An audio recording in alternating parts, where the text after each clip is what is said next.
It was cast in stone that the election of the new Speaker of Parliament will witness some level of drama.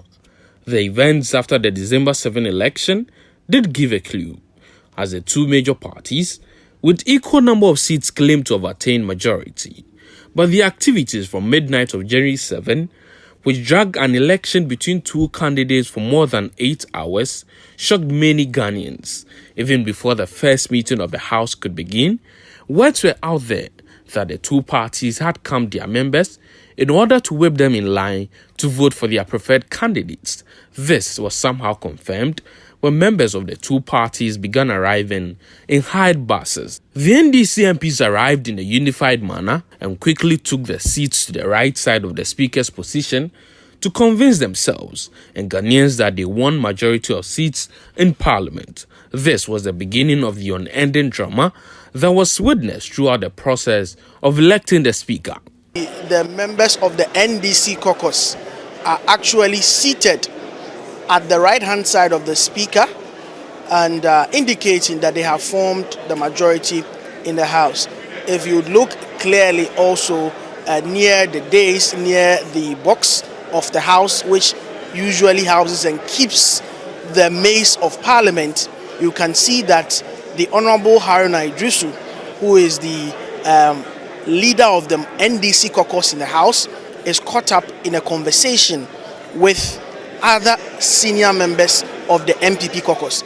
I can see the NPP members after this started arriving, but unlike their counterparts, they did not come in their full numbers at the same time. Outnumbered, the first batch did not argue with the NDC MPs, but silently took their seats on the left side meant for the minority. The entry of KT Hammond, NPP MP for Asokwa, however, changed the atmosphere as he shouted at the NDC MPs to vacate from the seats.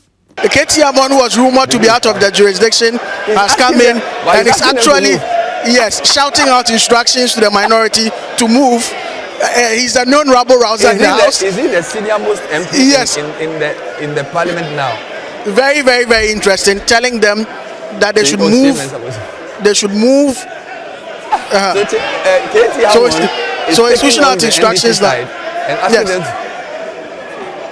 Who is the man in cloth? Move? That's Kwabena Donkor, his very good friend. Kwabena Donkor, his best friend. From primary school, yes. His best friend. From primary school.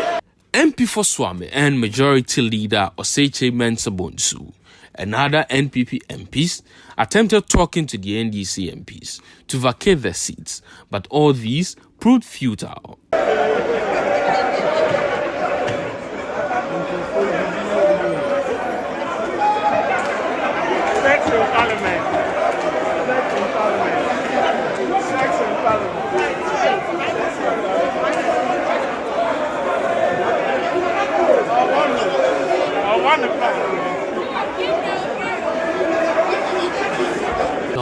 Maybe someone. Is it a fight? Yeah, that's right. They are dragging someone, pushing someone.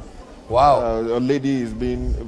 Yeah, what's going on? Kasua. How Akumsin? Yeah, that's right. How Akumsin is. So, viewers, these are live pictures from the floor. It looks like a loud argument. We haven't seen any blows yet. So, thankfully, we've seen in other countries people throwing shoes and things. Eventually, the NPP MPs compromised and maintained the seats usually meant for the minority. Shortly after that, the clerk to Parliament, who acted as chairman, walked in and officially opened the first meeting of the 8th Parliament. As expected, he opened nominations for the speakership position. Honourable members-elect, Clause 1 of Article 95 of the 1992 Constitution requires that a Speaker of Parliament be elected by members of Parliament from among persons who are members of Parliament or qualified to be elected as members of Parliament. May I also refer you to Standing Order 8.4. MP for Tamale South, Haruna Idrisu, nominated Alban Bagbin. But before the nomination could be seconded, Ifutu MP Alexander Apenyo-Markin raised preliminary objection. The resultant effect of this was a stalling of the process for more than 2 hours.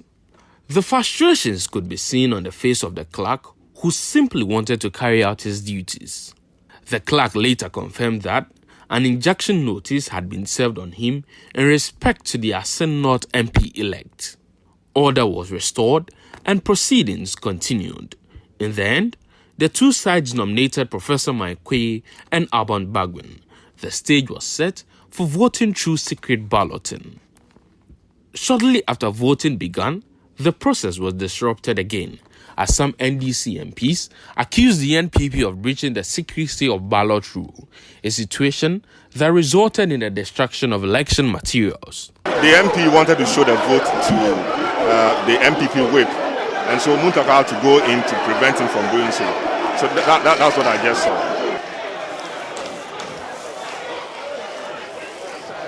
There's a real fight. There's a real fight. This is unsightly. MPs, fully grown members of parliament, kicking ballot boxes, pushing down voting booths because they insist this is hooliganism on display. Some soldiers were later seen storming the plenary in an attempt to maintain law and order. That intrusion by the military has since been condemned by a number of Ghanaians. The clerk has been escorted out by policemen, and the NDC minority, the NDC caucus are trying as much as possible to get the military men out. There they are chanting the words of the national anthem. Oh, this is so poor. This is not what we expected coming here today. And they appear resolute. None of them is sitting. They are all standing, pushing what they believe is right, whilst the members of the MPP side are comfortably seated and observing proceedings. This really is so poor. Following from this, the voting process was restarted. All MP-elects took turns to cast their ballots. Even the Asen North MP-elect voted despite the injunction slapped on him. Sooner than later, the election was over and counting began.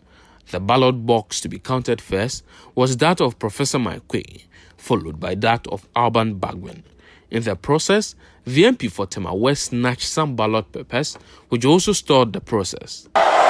Someone has taken the ballot papers. Someone has taken the uncounted ballot papers. Is that Carlos Ahinkra? That's Carlos Ahinkra, isn't it, of Tema West? And he's been attacked. Leadership of the House was then forced to go into a meeting to address the situation.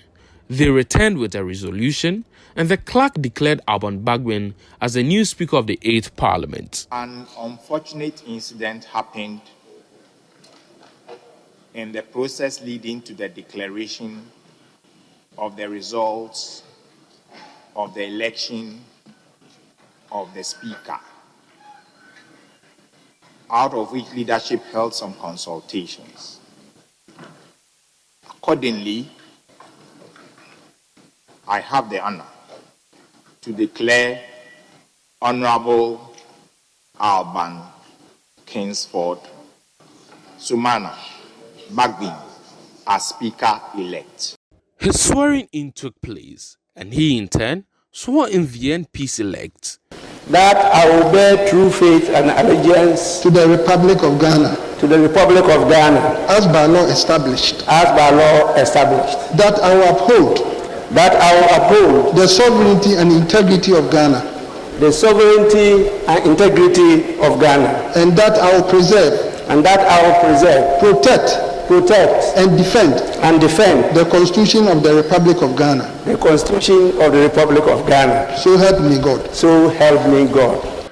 That I will bear true faith and allegiance to the Republic of Ghana, as by law established. That I will uphold. Joseph Osewusu of the NPP and Andrew Amakwesiama, independent MP for Fomena, were later appointed as first and second deputy speakers respectively. I now declare the honorable member for Bekwai the Kwai constituency duly elected as the first Deputy Speaker of this House.